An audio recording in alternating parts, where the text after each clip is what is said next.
As últimas semanas têm causado muita indignação e muitas reflexões.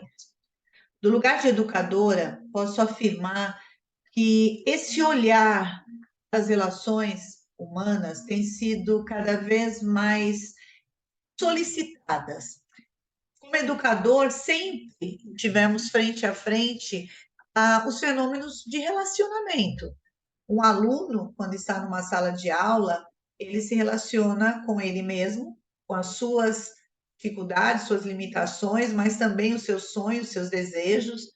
E ele também está na relação com o outro, um outro que também tem sentimentos, sonhos, limitações, desejos.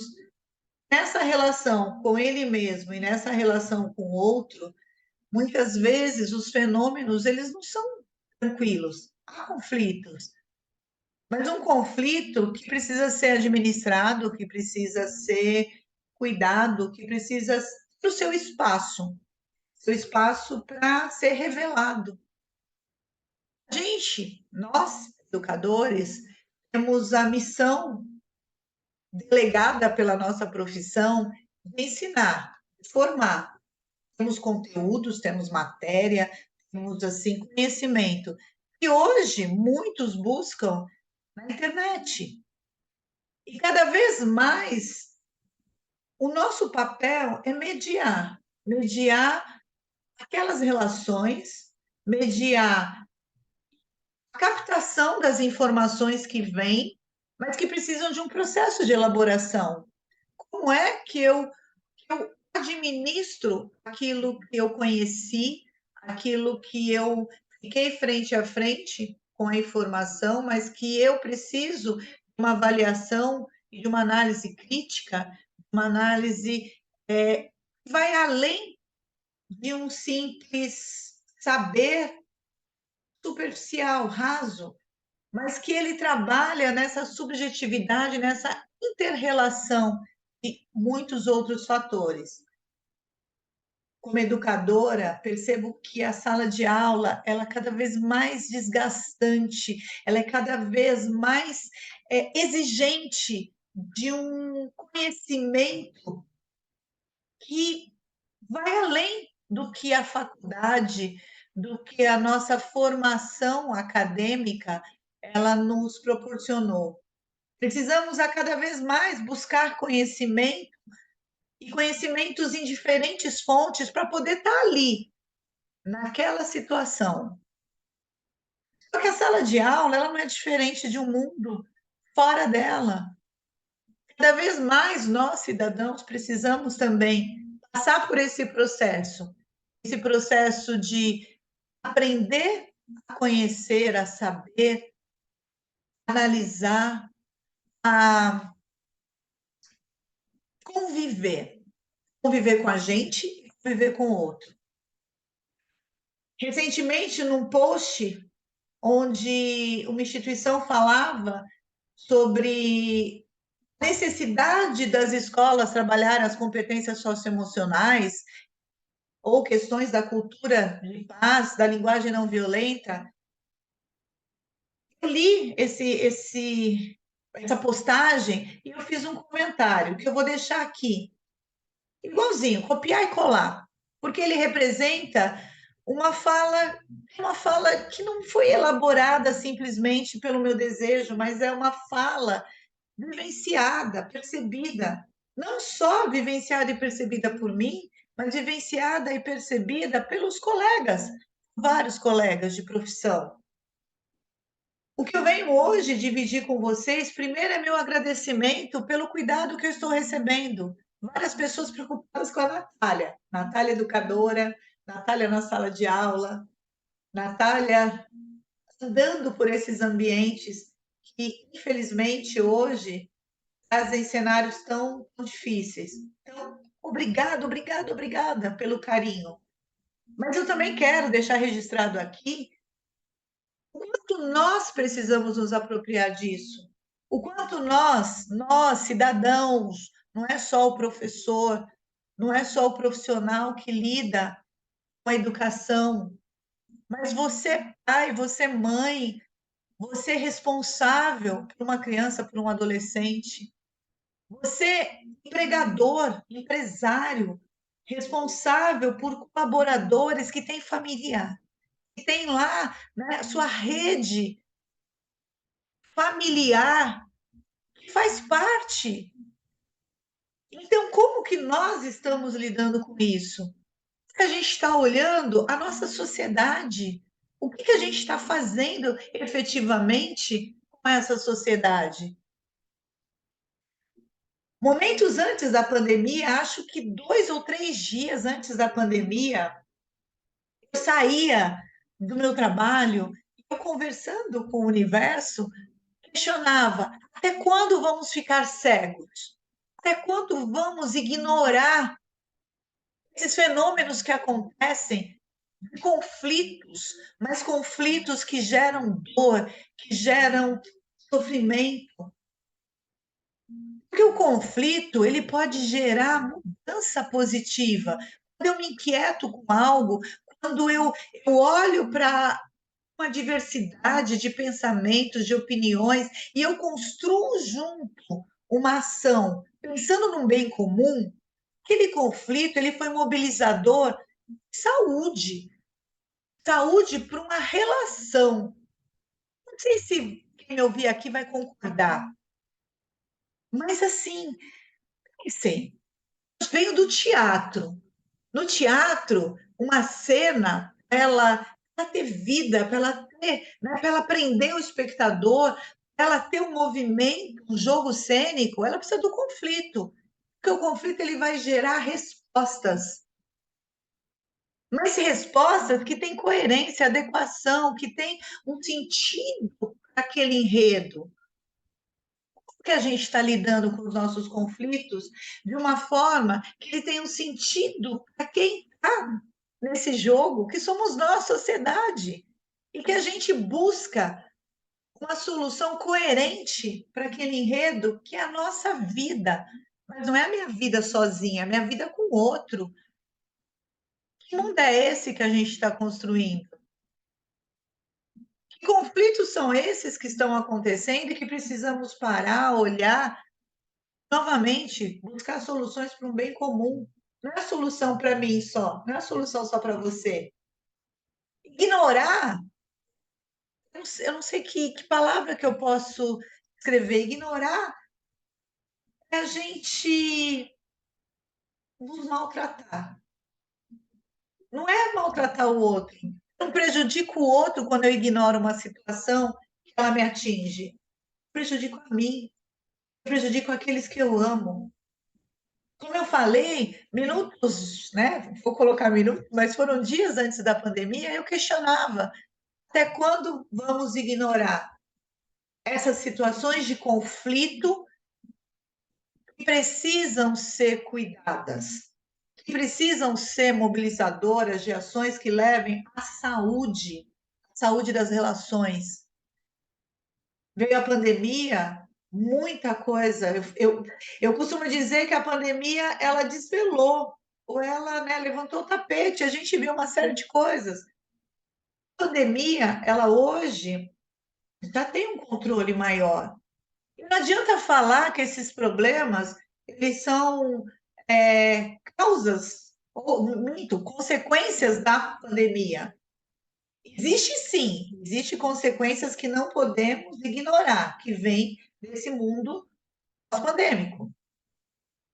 Mas existem questões que já vinham muito antes, muito antes, e que elas precisam ter o espaço para ser tratada. Transformar essas situações não num grande movimento de observação plateia, que fico no meu lugar e assisto. Não. Eu preciso virar agente de ação por desse enredo chamado vida, vida sociedade. Uma sociedade que há pessoas com saúde mental e há pessoas que não têm essa saúde mental. Que essa saúde mental ela é proveniente de N fatores. Existem fatores biológicos? Sim, existem fatores que são decorrentes de um ambiente e fatores externos. Olhar tudo isso com muito cuidado,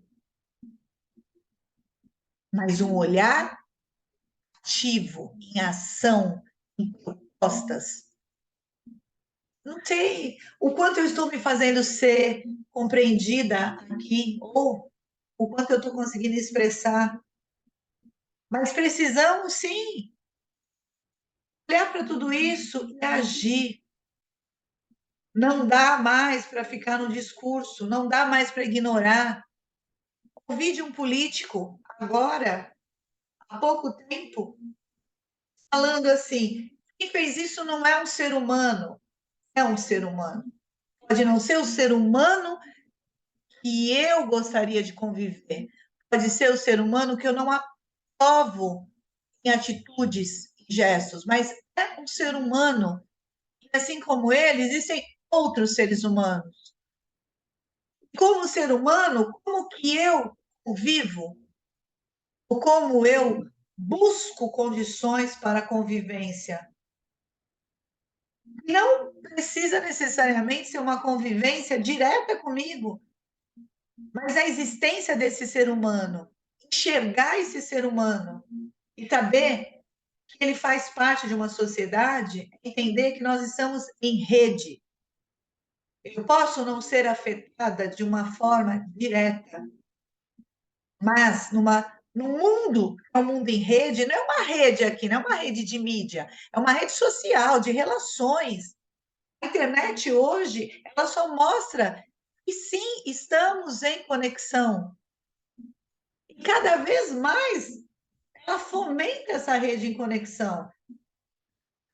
A internet, ela é um meio que ela nos coloca em conexão mais rápido. E antes a gente também estava em conexão, só que agora ela acelerou um processo.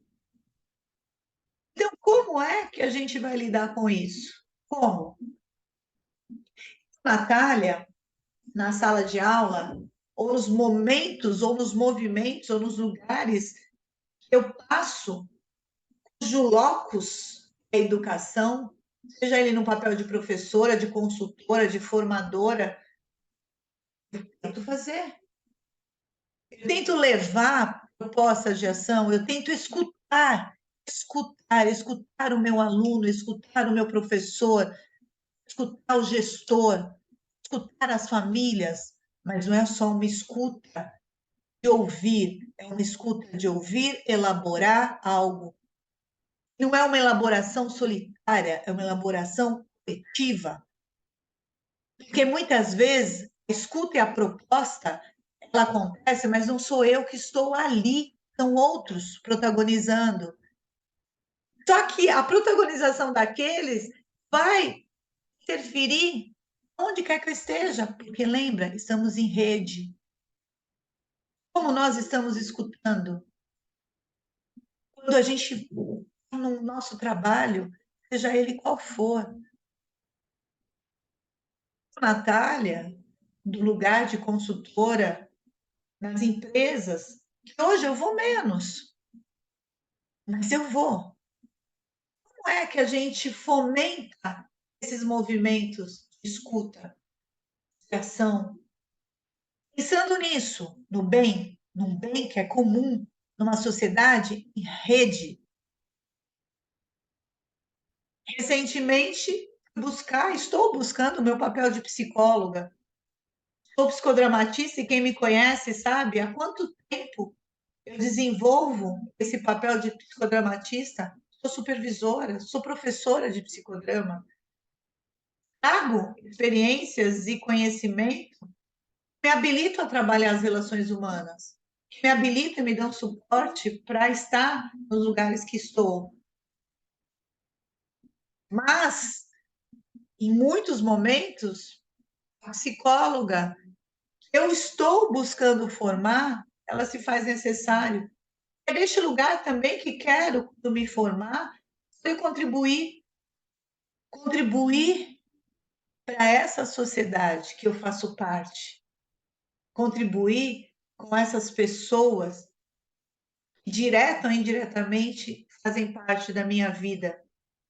E você? Quais são suas buscas? Quais são suas atitudes? Que lugares você está buscando? Que ações você está fazendo? Mas não adianta a gente ir no grito, não adianta a gente ir na violência. Que palavras que são proferidas, que pensamentos são proferidos? O que você exatamente está fazendo? Como você está escutando o outro? Como é que você está transformando os conflitos que acontecem em movimento para a saúde? São tantas ações que podemos fazer. Acho que eu paro por aqui. A minha fala nesse vídeo para por aqui. Mas a minha escuta e as minhas atitudes, as minhas ações, elas continuam. Quando eu me desconectar daqui, eu continuo. Até quando? Não sei. Mas espero que seja por muito tempo. Espero que seja por toda a minha vida. Que seja leve, que seja prazeroso.